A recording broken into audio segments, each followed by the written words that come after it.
ഒരു യുവാവിന് വീട്, ജോലി, ശമ്പളം, സാമ്പത്തിക സുരക്ഷ ഇങ്ങനെ ഒരുപാട് കാര്യങ്ങൾ നോക്കിയാൽ മാത്രമേ ഇപ്പോൾ ഒരു കല്യാണം നടക്കത്തുള്ളൂ. വിവാഹം കഴിച്ചു കഴിഞ്ഞാൽ സ്വാതന്ത്ര്യം പോവും. എന്ത് സ്വാതന്ത്ര്യമാണ് അവർക്ക് നഷ്ടപ്പെടുന്നത്? അതാണ് അവർ ചിന്തിക്കേണ്ടത്. കാരണം നമ്മുടെ പെൺപിള്ളേർക്ക് ഇപ്പോൾ വന്ന് എൻ്റെ കെട്ടിയോൻ എന്നൊക്കെ പറയുമ്പോൾ ഒരു വല്ലാത്ത ഒരു കളറിലൊക്കെ ഒന്ന് കാണണം. മിനിമം ജർമ്മനിയിലെങ്കിലും വേണം. എന്നിട്ട് ഇടയ്ക്കിടയ്ക്ക് നെടുമ്പാശ്ശേരിക്ക് പറന്നിറങ്ങി വരുന്നു, എന്നിട്ട് ഇന്നോവ കാറിൽ കയറി അങ്ങനെ പോകുന്നു, അങ്ങനെ കുറേ സാധനങ്ങളെല്ലാം മേടിച്ച് എല്ലാവർക്കും കൊടുക്കുന്നു. ഇങ്ങനെയൊക്കെ കുറച്ച് സ്വപ്നങ്ങൾ നമുക്ക് ഉണ്ട്. ഞങ്ങൾ രണ്ടുപേരും കൂടെ റീൽ ഉണ്ടാക്കിയാൽ എങ്ങനെ ഇരിക്കും? എൻ്റെ കൂടെ ഡാൻസ് കളിക്കാൻ ഇയാളെ കിട്ടുമോ? അത് വലിയ പാടായിരിക്കും. അലസന്മാരെയും മടിയന്മാരെയും കെട്ടരുതെന്നേ ഞാൻ പറയത്തുള്ളൂ. അലസന്മാരും മടിയന്മാരുമാണ് ഏറ്റവും കുഴപ്പക്കാര്. കാരണം മടിയന്മാരെ കൊണ്ട് ഒരു രക്ഷയില്ല. പിതാവേ, സഭയുടെ അടിസ്ഥാന ഘടകം കുടുംബമാണെന്നാണ് നാം പറയുന്നതല്ല, തന്നെയാണ്.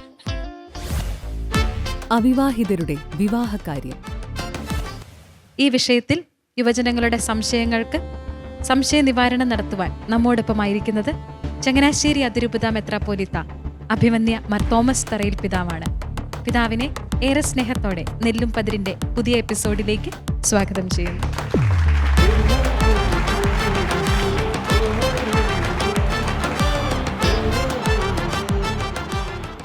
ആരാണ് ഒരു ചോദ്യം ചോദിച്ച് ഈ എപ്പിസോഡിന് തുടക്കമിടുന്നത്?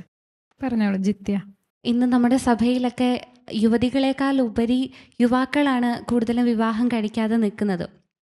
കാരണം ഒരു യുവാവിന് വീട്, ജോലി, ശമ്പളം, സാമ്പത്തിക സുരക്ഷ ഇങ്ങനെ ഒരുപാട് കാര്യങ്ങൾ നോക്കിയാൽ മാത്രമേ ഇപ്പോൾ ഒരു കല്യാണം നടക്കത്തുള്ളൂ.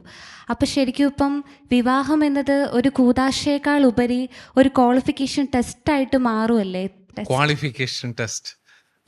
ക്വാളിഫിക്കേഷൻ ടെസ്റ്റ് പാസ്സാകുന്നവർക്കേ കല്യാണം നടക്കത്തുള്ളൂ അല്ലേ? ആ കൂതാശയുടെ ഡയമെൻഷൻ അങ്ങ് മറന്നു പോവുകയാണെന്ന്. അത് ശരിയാവട്ടോ, ഭയങ്കര ഒബ്സർവേഷനാണത്. അതായത് പുരുഷന് കൂടുതൽ റോള് കൽപ്പിച്ചു കൊടുക്കുകയാണ് നമ്മുടെ കമ്മ്യൂണിറ്റി. അതായത് കുടുംബത്തെ നോക്കേണ്ടത് പുരുഷനാണ്. അങ്ങനെ വരുമ്പോൾ ഈ പുരുഷന്മാർക്ക് ജോലി ഒട്ട് കിട്ടുന്നുമില്ല, പുരുഷന്മാർക്ക് നല്ല തൊഴിൽ കിട്ടുന്നില്ല. ഉള്ള തൊഴിൽ ചെയ്യാൻ പുരുഷന്മാർ തയ്യാറുമല്ല. അവരിനി ആ തൊഴിൽ ചെയ്താൽ പെൺകുട്ടികൾക്കൊട്ട് അവരെക്കുറിച്ച് മതിപ്പുമില്ല. ഉദാഹരണത്തിന് നമ്മുടെ നാട്ടിൽ കൃഷി ചെയ്യുന്ന ഒരു ചെറുപ്പക്കാരൻ, അവൻ പൈസ ഉണ്ടാക്കുന്നുണ്ട്, പക്ഷേ അവനൊരു കല്യാണം നടക്കാൻ പാടായിരിക്കുമെന്ന് എനിക്ക് തോന്നുന്നു. കാരണം നമ്മുടെ ആ വളരെ ആർട്ടിഫിഷ്യലായിട്ടുള്ള ഫാൻറ്റസികളിൽ അങ്ങനൊരു ചെറുപ്പക്കാരനില്ല. ഉള്ളത് അടിച്ചു പൊളിച്ച് എങ്ങനെ വരുന്നു, ഒരു പ്രത്യേക ഒരു കളറിലൊക്കെ നടക്കുന്ന ആൾക്കാർ, അങ്ങനെ നമ്മുടെ സ്വപ്നങ്ങളങ്ങ് മാറിപ്പോവുകയാണ്. അല്ലാതെ കുടുംബം നോക്കുന്ന, കുടുംബം പ്രൊട്ടക്റ്റ് ചെയ്യുന്ന, കുഞ്ഞുങ്ങളെ വളർത്താൻ സഹായിക്കുന്ന ചെറുപ്പക്കാരൊന്നും നമ്മുടെ പെൺകുട്ടികളുടെ സ്വപ്നങ്ങളില്ലാതെ പോകുന്നു. അതാണ് പ്രശ്നം. പിന്നെ പുരുഷൻ്റെ ഒരു നിരാശയുണ്ട്. എനിക്ക് പറയാനുള്ളത്, കേരളത്തിലെ പുരുഷൻ്റെ ഒരു നിരാശ. ഞങ്ങളിത് പഠിച്ചാൽ ജോലി കിട്ടുമെന്ന് പറയാൻ നമുക്ക് ആർക്കും പറ്റുന്നില്ല. അതൊരു സങ്കടമാണ്. അപ്പോൾ നമ്മുടെ മുഖ്യമന്ത്രിയൊക്കെ ഇതേ ഒരു സങ്കടം പല വേദികളിൽ പറയുന്നത് ഞാൻ കേട്ടിട്ടുണ്ട്. തൊഴിൽ കിട്ടുന്നില്ല. അപ്പോൾ അതൊരു വലിയ ഒരു പ്രശ്നമാണ്. അത് പ്രശ്നമായിട്ട് നിൽക്കുന്നിടത്തോളമാണ് ഇവരിങ്ങനെ തൊഴിൽ കിട്ടട്ടെ എന്ന് പറഞ്ഞാൽ അവർ വെയിറ്റ് ചെയ്യുന്നു. അവസാനം ഇതുങ്ങളുടെ കല്യാണം നടക്കാതെ പോകുന്നു. അങ്ങനെയുള്ള പ്രശ്നങ്ങളാണ് സമൂഹത്തിൽ കൂടുതലും ഉണ്ടാകുന്നത്. പിതാവേ, യുവതി യുവാക്കളുടെ വിവാഹം യഥാസമയത്ത് നടക്കാതെ പോകുന്നത് ദൈവഹിതമാണോ, അതോ അതിന് പിന്നിൽ ആത്മീയമോ ലൗകികമോ ആയ എന്തെങ്കിലും തടസ്സങ്ങളുണ്ടോ? ഞാൻ പറഞ്ഞു, നമുക്ക് രാവിലെ ഒരു പനി വന്നു കഴിഞ്ഞാൽ ഉടനെ കർത്താവ് എനിക്ക് പനി തന്നു എന്ന് പറയുന്നത് മോശമല്ലേ? ഞാൻ പരീക്ഷയ്ക്ക് പഠിക്കാതെ പോയി പരീക്ഷ എഴുതി തോറ്റുപോയിട്ട് കർത്താവ് എനിക്കിട്ട് ശിക്ഷിച്ചതാണെന്ന് പറയുന്നതിനകത്ത് എന്തെങ്കിലും അർത്ഥമുണ്ടോ? ഇല്ല. നിനക്ക് കഴിവുണ്ടായിരുന്നു, നിനക്ക് വേണേൽ പഠിക്കാമായിരുന്നു, പരീക്ഷ എഴുതാമായിരുന്നു എന്ന് പറഞ്ഞതുപോലെ ശരിയായ സമയത്ത് നമ്മൾ ചില തീരുമാനങ്ങൾ എടുക്കുന്നില്ല. ഇതാണ് ഇതിനകത്തെ പ്രശ്നം. ശരിയായ സമയത്ത് തീരുമാനങ്ങൾ എടുത്ത് മുന്നോട്ട് പോയി കഴിഞ്ഞാൽ വിവാഹമൊക്കെ നടക്കും, അതിനകത്ത് കുഴപ്പമൊന്നുമില്ല. അപ്പോൾ അതിനെ എല്ലാത്തിനെയും ദൈവവുമായിട്ട് ബന്ധിപ്പിക്കാതെ നമ്മുടെ വ്യക്തിപരവും സാമൂഹികവുമായിട്ടുള്ള കാരണങ്ങൾ കണ്ടെത്തണം. എനിക്ക് തോന്നുന്നു ഒന്നാമത്തെ ഒരു കൂട്ടർ, അത് വളരെ ചുരുക്കമാണ്.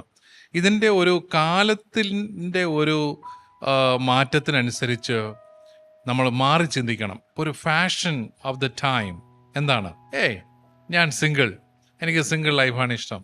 പെൺപിള്ളേരൊക്കെ രാത്രിയും പാതിരായിക്കുമൊക്കെ ഒറ്റയ്ക്കൊക്കെ നടന്നു പോകുന്നു, അവർ ജോലിക്ക് പോകുന്നു, വണ്ടിയൊക്കെ ഓടിച്ച് നടക്കുന്നു, നല്ല കാര്യം, അടിപൊളി പരിപാടി. എന്നിട്ട് അതിൻ്റെ റീലൊക്കെ എടുത്ത് ഇതിനകത്ത് ഇടുന്നു. എത്ര നാളെന്ന് വെച്ചാൽ ഇത് ഇടുന്നത് അല്ലേ? ഒരു പ്രായം വരെ ഉള്ളൂ, അത് കഴിഞ്ഞാൽ പിന്നെ എന്നെ എടുക്കും. അപ്പോൾ അങ്ങനെയൊക്കെ മുന്നോട്ട് പോകുന്നു. അവരുടെ ചിന്ത ഞാൻ നേരത്തെ പറഞ്ഞതുപോലെ സ്വാതന്ത്ര്യം, നമ്മുടെ സ്വാതന്ത്ര്യം നഷ്ടപ്പെടുന്നു. അപ്പോൾ എന്താണ് ഈ സ്വാതന്ത്ര്യം അല്ലേ? സ്വാതന്ത്ര്യം എന്ന് പറയുന്നത് ഞാൻ പറഞ്ഞ പോലെ എൻ്റെ ജീവിതാവസ്ഥയ്ക്ക് അനുസരിച്ച് ജീവിക്കാനുള്ളൊരു സ്വാതന്ത്ര്യം എനിക്ക് വേണം. എനിക്ക് എൻ്റെ ആശയങ്ങൾ പങ്കുവയ്ക്കാനുള്ളൊരു സ്വാതന്ത്ര്യം വേണം. ഇപ്പോൾ സർക്കാർ അത് മുടക്കുകയാണെങ്കിൽ ഞാൻ പറയും എൻ്റെ സ്വാതന്ത്ര്യം നഷ്ടപ്പെട്ടു. അല്ലെങ്കിൽ ഞാൻ എന്തെങ്കിലും ഒരു പ്രവർത്തനം നടത്തിയ പാടെ അതിൻ്റെ പേരിൽ എന്തെങ്കിലും നടപടി എനിക്കെതിരെയൊക്കെ വരുവാണെങ്കിൽ എൻ്റെ സ്വാതന്ത്ര്യം നഷ്ടപ്പെടുകയാണ്. ആരെങ്കിലും എൻ്റെ സ്വാഭാവികമായ ജീവിതത്തെ തടസ്സപ്പെടുത്തുവാണെങ്കിൽ സ്വാതന്ത്ര്യം നഷ്ടപ്പെട്ടു. അല്ലാതെ എൻ്റെ ജീവിതത്തിൻ്റെ വിളിക്കനുസരിച്ച് ജീവിക്കാനുള്ളൊരു സ്വാതന്ത്ര്യം എനിക്ക് മതി അല്ലേ?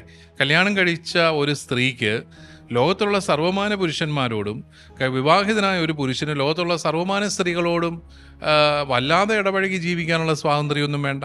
അതല്ല സ്വാതന്ത്ര്യം. സ്വാതന്ത്ര്യം എന്ന് പറയുന്നത് അവരവരുടെ ജീവിതാവസ്ഥയ്ക്ക് അനുസരിച്ച് ജീവിക്കുക, അതിനുള്ള സ്വാതന്ത്ര്യമാണ്. അപ്പോൾ ചിലരുടെ ഒരു കാഴ്ചപ്പാട് വിവാഹം കഴിച്ചു കഴിഞ്ഞാൽ സ്വാതന്ത്ര്യം പോവും. എന്ത് സ്വാതന്ത്ര്യമാണ് അവർക്ക് നഷ്ടപ്പെടുന്നത്? അതാണ് അവർ ചിന്തിക്കേണ്ടത്. ഇനി ചില പുരുഷന്മാർ സ്ത്രീകളുടെ മേൽ അമിതമായ കൺട്രോൾ പുലർത്തുന്നവരുണ്ട്. അതൊക്കെ നമുക്ക് കൗൺസിലിങ്ങിലൂടെയും ഒക്കെ പരിഹരിക്കേണ്ട വിഷയങ്ങളാണ്. അതൊക്കെ ദാമ്പത്യ ജീവിതത്തിൽ സ്വാഭാവികമായിട്ടുണ്ടാവുന്ന പ്രശ്നങ്ങളാണ്. അത് പരിഹരിക്കേണ്ട പ്രശ്നങ്ങളാണ്. പരിഹരിക്കേണ്ട പ്രശ്നങ്ങളില്ലാത്ത അവസ്ഥയൊന്നുമല്ല വിവാഹബന്ധം. കാരണം രണ്ട് മനുഷ്യർ ഒരുമിച്ച് ജീവിക്കുന്നു, അവർക്ക് പിള്ളേരുണ്ടാകുന്നു, അപ്പോൾ ആൾക്കാരുടെ എണ്ണം കൂടുന്നു. ഈ കുഞ്ഞുങ്ങളുടെ ഒന്നും സ്വഭാവം നമ്മൾ പറയുന്ന പോലൊന്നും അല്ല, വ്യത്യസ്തമാണ്. അപ്പം അവിടെയൊക്കെ പ്രശ്നങ്ങളുണ്ടാവും. പക്ഷെ അതിനെ നേരിടാനുള്ളൊരു മനസ്സുണ്ടാവുക എന്നുള്ളതാണ് ഏറ്റവും പ്രധാനം. അപ്പോൾ ആദ്യത്തെ കൂട്ടർ ഈ സ്വാതന്ത്ര്യം നഷ്ടപ്പെടും എന്ന് പറഞ്ഞ് വിവാഹം കഴിക്കാതിരിക്കുന്നുണ്ട്. പക്ഷെ അത് ഒരു മിഥ്യാധാരണയാണ്.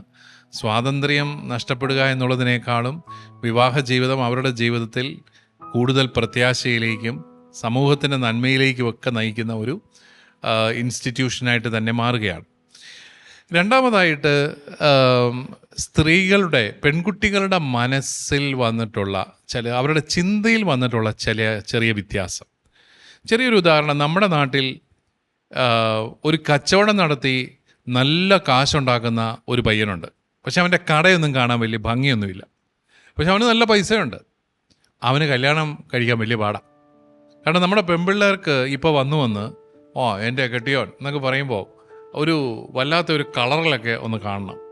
മിനിമം ജർമ്മനിയിലെങ്കിലും വേണം. എന്നിട്ട് ഇടയ്ക്കിടയ്ക്ക് നെടുമ്പാശ്ശേരിക്ക് പറന്നിറങ്ങി വരുന്നു, എന്നിട്ട് ഇന്നോവ കാറിൽ കയറി അങ്ങനെ പോകുന്നു, അങ്ങനെ കുറേ സാധനങ്ങളെല്ലാം മേടിച്ച് എല്ലാവർക്കും കൊടുക്കുന്നു. ഇങ്ങനെയൊക്കെ കുറച്ച് സ്വപ്നങ്ങൾ നമുക്ക് ഉണ്ട്. അങ്ങനെ വരുമ്പോഴാണ് നമ്മുടെ നാട്ടിൻ പുറത്തെ ചെറുപ്പക്കാർ, പാവങ്ങൾ ആൺപിള്ളേർക്ക് കല്യാണം കഴിക്കാനായിട്ട് പെൺപിള്ളേരെ കിട്ടാതെ വരും. അത് പെൺകുട്ടികളുടെ മൈൻഡ് സെറ്റിൽ വന്നിട്ടുള്ളൊരു മാറ്റമാണ്. അതായത് കാർഷിക മേഖലയിലുള്ളവരോട്, കച്ചവട മേഖലയിലുള്ളവരോട് താല്പര്യക്കുറവാണ്. ബിസിനസ് നടത്തി നന്നായിട്ട് ജീവിക്കുന്ന ആൺപിള്ളേർ നമ്മുടെ നാട്ടിലുണ്ട്. പക്ഷെ അവരെ കൂടുതലും നമ്മുടെ പെൺകുട്ടികൾക്ക് ഇപ്പോൾ വിദേശത്തുള്ള ചെറുപ്പക്കാർ, അവർക്ക് എങ്ങനെയെങ്കിലും മൈഗ്രേറ്റ് ചെയ്യണം. ഒരു വെള്ളപ്പൊക്കം വന്നവണെ കുട്ടനാട്ടിൽ നിന്ന് എല്ലാവർക്കും കൂടെ ഓടിപ്പോകണം. അല്ലെങ്കിൽ മലമ്പ്രദേശത്ത് ഒരു മണ്ണിടിച്ചാടണം, അയ്യോ ഇവിടെ എല്ലാം പ്രശ്നമാണെന്ന് പറഞ്ഞുകൊണ്ട് വേറെ സ്ഥലത്ത് പോകണം. അപ്പോൾ ഇങ്ങനെയൊക്കെയുള്ള കാഴ്ചപ്പാടുകൾ ഒത്തിരി. ഇവിടെ നമ്മുടെ മൈൻഡ് സെറ്റ് കുറച്ചുകൂടെ ഒന്ന് മാറണം, റിയലിസ്റ്റിക് ആവണം. ഒരു കുടുംബ ജീവിതത്തെക്കുറിച്ച് ചിന്തിക്കുമ്പോൾ നമ്മളെപ്പോഴും ഓർക്കേണ്ടത്, ഈ വ്യക്തിയെ കല്യാണം കഴിച്ചാൽ എൻ്റെ കുടുംബത്തിനൊരു സ്റ്റെബിലിറ്റി കിട്ടുമെന്നാണ് ചിന്തിക്കേണ്ടത്. അല്ലാതെ ഫോട്ടോഷൂട്ടിൽ എങ്ങനെ ഇരിക്കും എന്നല്ല ചിന്തിക്കേണ്ടത്. ഞങ്ങൾ രണ്ടുപേരും കൂടെ റീൽ ഉണ്ടാക്കിയാൽ എങ്ങനെ ഇരിക്കും, എൻ്റെ കൂടെ ഡാൻസ് കളിക്കാൻ ഇയാളെ കിട്ടുമോ, അത് വലിയ പാടായിരിക്കും. പക്ഷേ കുടുംബം നോക്കുന്ന ഒരാൾ, സ്റ്റേബിളായിട്ട് അധ്വാനിക്കുന്ന ഒരാൾ, അങ്ങനെ ഒരാളെ തേടുന്ന ഒരു മൈൻഡ് സെറ്റിലേക്ക് വന്നു കഴിഞ്ഞാൽ എനിക്ക് തോന്നുന്നു ഒത്തിരി പ്രശ്നങ്ങൾ മാറും. കാരണം നമ്മുടെ ആൺപിള്ളേർ കുറച്ചുകൂടെ അധ്വാനിക്കാനും തുടങ്ങും, പിന്നെ കല്യാണങ്ങളൊക്കെ നടക്കും. അപ്പോൾ അത് പെൺകുട്ടികളുടെ മൈൻഡ് സെറ്റിലുള്ള ഒരു വ്യത്യാസം അത് വന്നിട്ടുണ്ട്. പിന്നെ ആൺകുട്ടികളുടെ മൈൻഡ് സെറ്റിൽ വേറൊരു വ്യത്യാസം വന്നിരിക്കുന്നത്, നല്ല ഒരു ജോലി കിട്ടാതെ ഞങ്ങൾ കല്യാണം കഴിക്കുകയില്ല. ഒരു സാധാരണ ജോലിയൊന്നും പോരാ നമ്മുടെ ആൺപിള്ളേർക്ക്. ഇപ്പോൾ പണ്ടൊരാൾ പറഞ്ഞതുപോലെ, ഞാൻ കാനഡയിൽ നിന്നൊരു കോൾ നോക്കിയിരിക്കുക, പിതാവിനറിയാമോ എത്രയോ, 1.25 ലക്ഷം രൂപ കിട്ടും സാലറി. ഓ അത് ശരി, എന്നാൽ അത് കിട്ടുന്നോടം വരെ നിനക്ക് ജോലി ചെയ്യരുത്. ഓ ഇവിടെയൊക്കെ പോയാൽ എന്നെ ജോലി കിട്ടും, 20,000 രൂപ കിട്ടും. ആർക്ക് വേണം? ആർക്കും വേണമെങ്കിൽ നമുക്ക് നല്ല കാര്യങ്ങൾക്ക് വല്ലതും കൊടുക്കാമല്ലോ.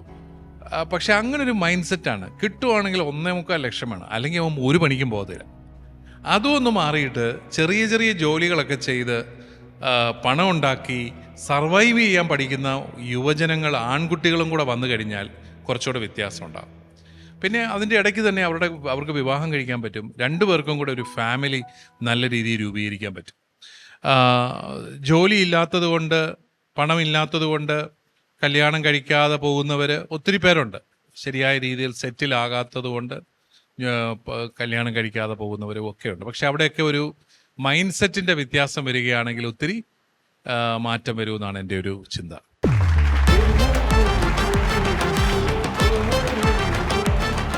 ടോണിക്കാണ് എന്തോ ഒരു സംശയം പിതാവിനോട് ചോദിക്കാനുള്ളതെന്ന് തോന്നുന്നു. ടോണി, ചോദിച്ചോളൂ. പിതാവേ, ഇന്ന് വിവാഹം നടക്കാത്തതിൻ്റെ കാരണം ദൈവത്തിൻ്റെ സമയം എന്നൊക്കെ പറയാറുണ്ട്.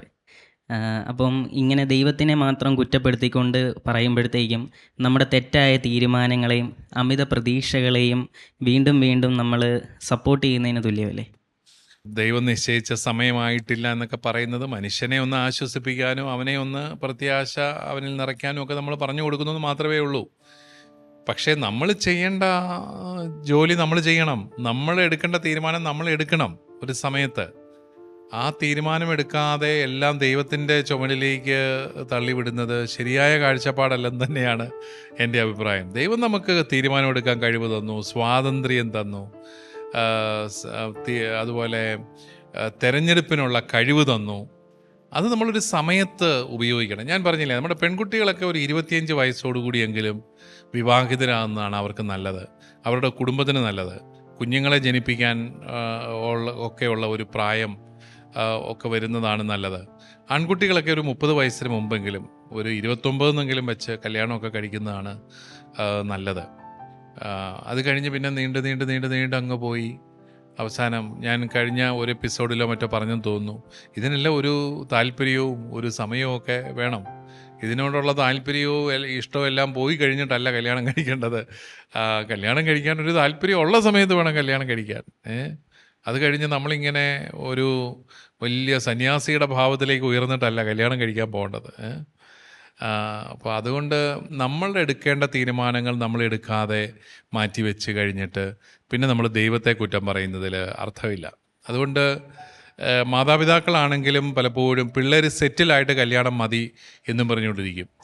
ഈ സെറ്റിലാകാനായിട്ട് അവരെ സഹായിക്കണം, നേരത്തെ തന്നെ സെറ്റിലാകാനായിട്ട് അവരെ സഹായിക്കണം. ഇപ്പോൾ ഒരു 22 വയസ്സോടുകൂടി നമ്മുടെ കുട്ടികളുടെയൊക്കെ പഠനം ഒരുമാതിരിയൊക്കെ തീരും. ഇപ്പോൾ 22 വയസ്സ് കഴിഞ്ഞാൽ പിന്നെ നമ്മൾ ഒരു തൊഴിലിന് വേണ്ടിയിട്ട് കാത്തിരിക്കുകയാണ്. അപ്പം നമ്മുടെ പ്രശ്നം, നമ്മളെല്ലാം ഒരു വൈറ്റ് കോളർ തൊഴിലിന് വേണ്ടിയിട്ടാണ് കാത്തിരിക്കുന്നത്. അതായത് എവിടെയെങ്കിലും പോയി ഏതെങ്കിലും ഓഫീസിൽ പോയി ജോലി ചെയ്യണം, അല്ലെങ്കിൽ ഒരു ടീച്ചിങ് പോസ്റ്റ് വേണം, അല്ലെങ്കിൽ ഡോക്ടർ ആവണം, എൻജിനീയർ ആവണം, നേഴ്സ് ആവണം. അങ്ങനെയൊക്കെയുള്ള കാഴ്ചപ്പാടുകളിലേക്ക് പോകുമ്പോൾ നമുക്ക് പലപ്പോഴും ശരിയായിട്ടുള്ള ഒരു നമ്മുടെ സമയം അങ്ങനെ നീണ്ടു പോവുകയാണ്. അല്ലെ വലിയ വലിയ കമ്പനികളിലെല്ലാം ജോലി കിട്ടണം. അത് സാധാരണ ജോലിയൊന്നും പോരാ, വലിയ ശമ്പളം വേണം. പക്ഷേ നിങ്ങൾ ഓർക്കണം, ഒരു ഇലക്ട്രീഷ്യൻ എന്ന് പറയുന്ന ഒരു തൊഴിൽ അതൊരു നല്ല തൊഴിലാണ്. പക്ഷെ അത് നമ്മുടെ കുട്ടികൾ അധികം പേര് ഇപ്പോൾ അതിനൊന്നും പോകുന്നില്ല.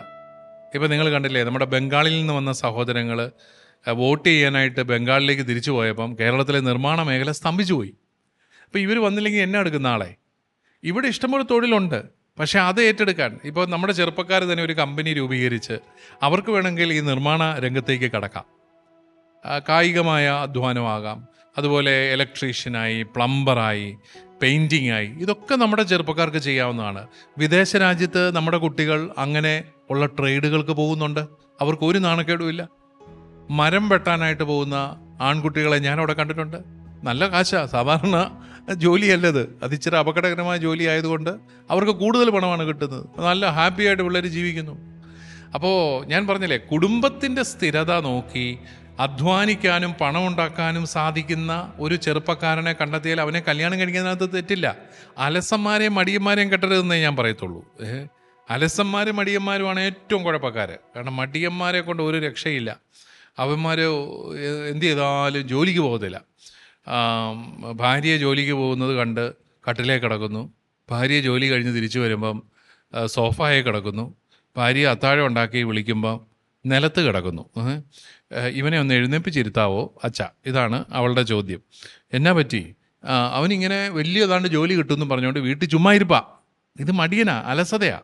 അങ്ങനെയുള്ളവരെയാണ് നമ്മൾ പേടിക്കേണ്ടത്. അധ്വാനികളെ നമ്മൾ ഒരു തരത്തിലും നമ്മൾ പേടിക്കേണ്ട കാര്യമില്ല. പക്ഷേ നമ്മുടെ പെൺപിള്ളേരുടെ അതൊന്നും ഇല്ല എന്നാണ് എനിക്ക് തോന്നുന്നത്. അവർക്ക് മിനിമം ആ നെടുമ്പാശ്ശേരി വിമാനത്താവളം വഴി പുറത്തേക്കെങ്കിലൊക്കെ പോകുന്നതാണ് അവർക്കൊരു താല്പര്യം. പക്ഷേ എന്നിരുന്നാലും നമുക്ക് പുറത്തു പോകുമ്പോൾ നമുക്ക് കൂടുതൽ സെറ്റിൽഡ് ലൈഫ്, കൂടുതൽ പ്രതീക്ഷകൾ ഒക്കെ ഉള്ളത് കൊണ്ടല്ലേ എല്ലാവരും തീർച്ചയായിട്ടും പുറത്ത് കുറച്ച് പേരൊക്കെ പോകണമല്ലോ. കാരണം എന്നും നമ്മുടെ കേരളം സർവൈവ് ചെയ്തത് വിദേശ രാജ്യത്തു നിന്നുള്ള പണത്തെയാണ്. അത് തെറ്റല്ല. പക്ഷേ ഇവിടെ ഫ്ലറിഷ് ചെയ്യാൻ സാഹചര്യം ഉള്ളവർ ഇവിടെ ഫ്ലറിഷ് ചെയ്യാതെ പോകുമ്പോൾ അതിൻ്റെ കാരണം എന്താണ്? ഇപ്പോൾ ഉദാഹരണത്തിന് നല്ലൊരു ഇലക്ട്രീഷ്യൻ എല്ലാ ദിവസവും, നല്ല ഇലക്ട്രീഷ്യന്മാരെ കിട്ടാനില്ലെന്നാണ് പറയുന്നത്. കിട്ടിക്കഴിഞ്ഞാൽ എല്ലാ ദിവസവും അവർക്ക് പണിയുണ്ട്, ഓവർ ടൈം അവർക്ക് പണിയുണ്ട്. അവർക്ക് ഒരു മാസം 30,000-40,000 രൂപ എളുപ്പം നമുക്ക് ഉണ്ടാക്കാം. പക്ഷേ ആ ഇലക്ട്രീഷ്യനെയാണോ നമ്മുടെ പെൺകുട്ടികൾ പ്രിഫർ ചെയ്യുന്നത്? 20,000 രൂപ എറണാകുളത്ത് പോയി ഓഫീസിൽ പോയി ജോലി ചെയ്യുന്ന ആളാണെന്ന് ചോദിച്ചു കഴിഞ്ഞാൽ, ഓഫീസിൽ പോയി ജോലി ചെയ്ത് എറണാകുളത്തു നിന്ന് എല്ലാ ദിവസവും യാത്ര ചെയ്ത് ഇവിടെ വന്ന് ആ വണ്ടിക്കൂലിയും മുടക്കി തുച്ഛമായ വരുമാനത്തിൽ ജീവിക്കുന്ന ഒരു പുരുഷനെ ആയിരിക്കും. അത് കാഴ്ചപ്പാടുകളിലുള്ള വ്യത്യാസത്തിൻ്റെ ഫലമാണ് അങ്ങനെ സംഭവിക്കുന്നത്. അതുകൊണ്ടൊക്കെയാണ് നമുക്ക് ശരിയായ സമയത്തൊന്നും കല്യാണം കഴിക്കാൻ പറ്റാത്ത. അല്ല ദൈവത്തെ കുറ്റം പറഞ്ഞിട്ട് വലിയ കാര്യമില്ല.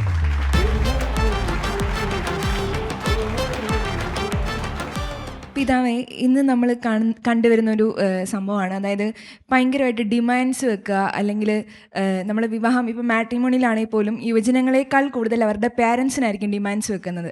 അപ്പം അങ്ങനെയുള്ളൊരു സിറ്റുവേഷനിൽ വിവാഹം വൈകുന്നതിന് കാരണമാകുന്നത് മാതാപിതാക്കൾ തന്നെയല്ലേ? വിവാഹം വൈകുന്നതിന് കാരണം മാതാപിതാക്കൾ ചില സാഹചര്യങ്ങളിൽ അങ്ങനെ വരാറുണ്ട്. കാരണം മാതാപിതാക്കൾ ഇങ്ങനെ വലിയ പ്രതീക്ഷകൾ മകളുടെയോ മകൻ്റെയോ ജീവിത പങ്കാളിയെക്കുറിച്ച് വച്ചു പുലർത്തുക, എന്നിട്ട് ഇങ്ങനെ പരസ്യം കൊടുത്ത് കാത്തിരിക്കുക. അത് ശരിയാണ്. അവരുടെ അമിത പ്രതീക്ഷകളും യാഥാർത്ഥ്യത്തിന് നിരക്കാത്ത പ്രതീക്ഷകളും ഒരു പരിധിവരെ വിവാഹത്തെ മുടക്കുന്നുണ്ടാവാം. പക്ഷേ ഏറ്റവും പ്രധാനപ്പെട്ട കാരണം അതല്ല എന്നാണ് എനിക്ക് പറയാനുള്ളത്. ഇത് കുറച്ച് പേരുടെയൊക്കെ കാര്യത്തിൽ അത് ചെയ്യുന്നുണ്ട്. യഥാർത്ഥത്തിലുണ്ടല്ലോ, ഞാൻ വിദേശ രാജ്യങ്ങളിൽ പ്രത്യേകിച്ച് യൂറോപ്പിലുമൊക്കെ കണ്ടിട്ടുണ്ട്, ഒരു ജീവിത പങ്കാളിയെ തിരഞ്ഞെടുക്കുക എന്ന് പറയുന്നത് ചെറുപ്പക്കാർക്ക് ഭയങ്കര ടെൻഷൻ പിടിച്ച പരിപാടിയാണ്. നമ്മളൊക്കെ വിചാരിക്കുന്ന സായിപ്പും മദാമ്മയും എല്ലാം 16-ാമത്തെ വയസ്സ് മുതൽ അങ്ങനെ ഒരുമിച്ച് അങ്ങനെ ജീവിക്കുകയാണ്. അങ്ങനെയൊന്നും അല്ല അവിടെ. അവർക്ക് നമ്മളെപ്പോലെ ഈ ഒളിഞ്ഞു നോട്ട സംസ്കാരമില്ല. അതൊക്കെ ഇപ്പോൾ ഒത്തിരി കുറഞ്ഞിട്ടുണ്ടെന്ന് തോന്നുന്നു നമ്മുടെ നാട്ടിലും. പെണ്ണെന്ന് പറഞ്ഞാൽ പുരുഷൻ ഒരു ഭയങ്കര കാഴ്ച വസ്തുവൊന്നുമല്ല. പെണ്ണിന് പുരുഷനെന്ന് പറയുന്നത് വലിയ വിസ്മയമൊന്നുമല്ല. അവർ കുറച്ചുകൂടെയൊക്കെ ഇടപഴകി കൂട്ടുകാരെ പോലെയൊക്കെ ജീവിക്കുന്നു. പക്ഷേ അവർക്കൊരു ജീവിത പങ്കാളിയെ കണ്ടെത്താൻ വലിയ ബുദ്ധിമുട്ടാണ്. പക്ഷെ അവർ തന്നെ കണ്ടെത്തണം.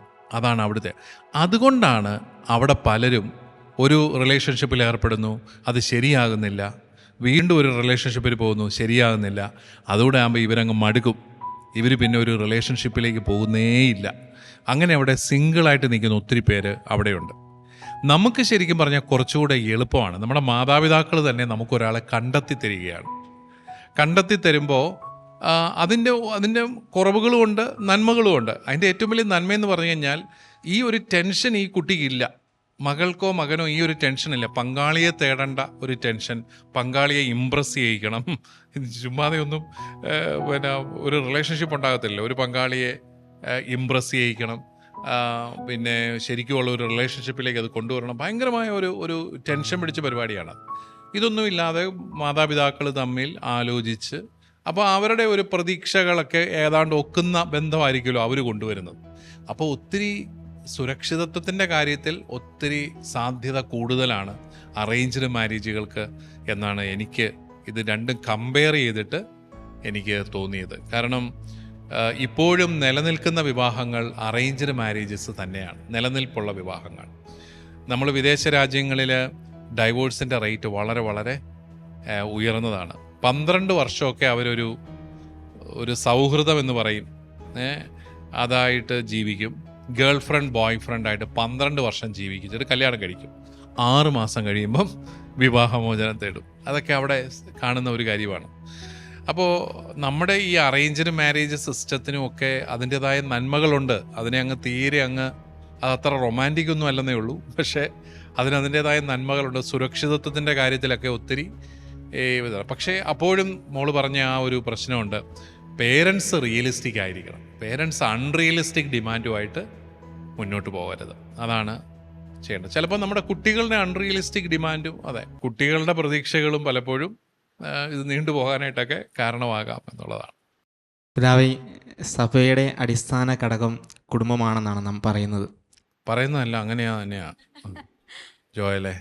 നമ്മുടെ ഇന്നത്തെ കാലഘട്ടത്തിൽ വിവാഹബന്ധങ്ങൾ കുറഞ്ഞു വരികയാണ്. അപ്പോൾ ഈ ഒരു സാഹചര്യം സഭയുടെ ഘടനയും പ്രവർത്തനത്തെയും എങ്ങനെയാണ് ബാധിക്കുന്നത്? വിവാഹബന്ധങ്ങൾ കുറഞ്ഞു വരുന്നുള്ള അഭിപ്രായമൊന്നും എനിക്കില്ല കേട്ടോ. എല്ലാ ആഴ്ചയിലും ഏറ്റവും കൂടുതൽ ആൾ കിട്ടുന്ന സെമിനാർ വിവാഹൊരുക്ക സെമിനാറാണ്. വിവാഹൊരുക്ക സെമിനാറിന് ഇതുവരെയും അങ്ങനെ വലുതായിട്ട് ആൾ കുറഞ്ഞിട്ടില്ല. ഏത് ഇടദിവസം വെച്ചാലും വിവാഹൊരുക്ക സെമിനാർ വൻ വിജയമാണ്. മിനിമം 100 പേരെങ്കിലും ഉണ്ട്. അപ്പോൾ കല്യാണങ്ങൾ കുറയുന്നു എന്നുള്ളൊരു അഭിപ്രായം എനിക്ക് ഇല്ല. പക്ഷേ വിവാഹം കഴിച്ചില്ലേലും കുഴപ്പമില്ല എന്ന് ചിന്തിക്കുന്ന വളരെ ഹൈലി ക്വാളിഫൈഡ് ആയിട്ടുള്ള തൊഴിലുള്ള കുട്ടികളുടെ എണ്ണം ചെറുതായിട്ട് കൂടി വരുന്നുണ്ട്. അതിൻ്റെ ഒരു കാരണം ഒരുപക്ഷെ അവർ ചിലപ്പോഴൊക്കെ ഈ ലിവിങ് ടുഗദറിനൊക്കെ ചിലപ്പം ചിലർ പോകുന്നു. അങ്ങനെ ഈ ജീവിതത്തോട് മടുത്തു പോകുന്നു. മറ്റു ചിലർക്ക് ഞാൻ നേരത്തെ പറഞ്ഞതുപോലെയുള്ള സ്വാതന്ത്ര്യത്തെക്കുറിച്ചുള്ള അമിതമായ ആകുലതകൾ, എൻ്റെ സ്വാതന്ത്ര്യം നഷ്ടപ്പെടുമോ. പിന്നെ മൂന്നാമതൊരു കൂട്ടർക്ക് കല്യാണം കഴിക്കാൻ പേടിയാണ്. എനിക്ക് തോന്നുന്നു അത് കൂടി വരുന്നുണ്ട്. എന്തുകൊണ്ടാണ്? അവരുടെ പേരൻസിൻ്റെ വിവാഹ ജീവിതം കണ്ട് ഇവർ പേടിച്ചിരിക്കുകയാണ്. അപ്പനും അമ്മയും കൂടെ എല്ലാ ദിവസവും ഭീകരമായ രീതിയിൽ വഴക്കാണെന്ന് വിചാരിക്കുക. പ്രത്യേകിച്ച് കൊച്ചു കുഞ്ഞുങ്ങൾ, പൊടിക്കുഞ്ഞുങ്ങൾ പേരൻസിൻ്റെ വയലൻസ് കണ്ട് പേടിച്ചിട്ടുണ്ടെങ്കിൽ അവർക്ക് കല്യാണം കഴിക്കാനായിട്ട് പേടിയായിരിക്കും. ഈ പിള്ളേർക്ക് പോലും ഇത് അറിയത്തില്ല എന്തുകൊണ്ടാണ് ഞങ്ങൾക്ക് പേടിയെന്ന്. കാരണം ഇവർക്ക് ഓർമ്മ വയ്ക്കാത്ത പ്രായത്തിൽ അപ്പനും അമ്മയും കൂടെയുള്ള ഫിസിക്കൽ വയലൻസൊക്കെ കുഞ്ഞുങ്ങൾ കണ്ട് പേടിച്ചിട്ടുണ്ടെങ്കിൽ അവർ ചിലപ്പോൾ വിവാഹം കഴിക്കാനായിട്ട് ഭയപ്പെടും. ഞാൻ എപ്പോഴും യുവ ദമ്പതികളോട് പറയാറുണ്ട്, നിങ്ങൾ ഇച്ചിരി സ്നേഹിച്ച് ജീവിക്കണം. നിങ്ങളുടെ കുഞ്ഞുങ്ങൾക്ക് ഈ കുടുംബജീവിതം നല്ലതാണെന്നെങ്കിലും ഒന്ന് തോന്നണം. ഇത് തരക്കേടില്ല, നല്ല പരിപാടിയായത്, പപ്പായും മമ്മിയും കൂടെ നല്ല സ്നേഹമാണ് എന്ന് പറയുമ്പോൾ കുഞ്ഞുങ്ങളും കൂടെ അതിനോട് ചേർന്നിരിക്കാനായിട്ട് ആഗ്രഹിക്കും. ആ സ്നേഹത്തിൻ്റെ പങ്ക് പറ്റാനായിട്ട് ആഗ്രഹിക്കും. പക്ഷേ ദൗർഭാഗ്യവശാൽ പേടിച്ചിരിക്കുകയാണ് കുഞ്ഞുങ്ങൾ പലരും.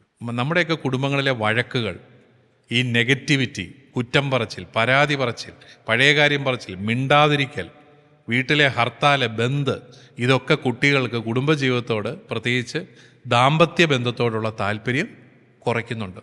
അത് നമ്മുടെ കമ്മ്യൂണിറ്റി ഗൗരവമായിട്ട് പരിഗണിക്കേണ്ട ഒരു വിഷയമാണ്. ചർച്ചകൾ ഇവിടെ അവസാനിക്കുന്നില്ല. വീണ്ടും ഈ വിഷയത്തിൽ നെല്ലും പതിരിലും കണ്ടുമുട്ടുന്നത് വരെ നന്ദി. ഒരു 40 കഴിയുമ്പം വല്ലാത്ത ഏകാന്തത തോന്നും. ഞാൻ എന്നാ നേടി, ഞാനൊന്നും നേടിയില്ല. കുറേ കാശെല്ലാം കൊണ്ട് കളഞ്ഞു, കുറേ മാർക്കെല്ലാം വെള്ളം മേടിച്ചു കൊടുത്തു, കുറേ യാത്രയെല്ലാം ചെയ്തു. ഞാൻ എന്ത് നേടി? ഒന്നും നേടിയില്ല.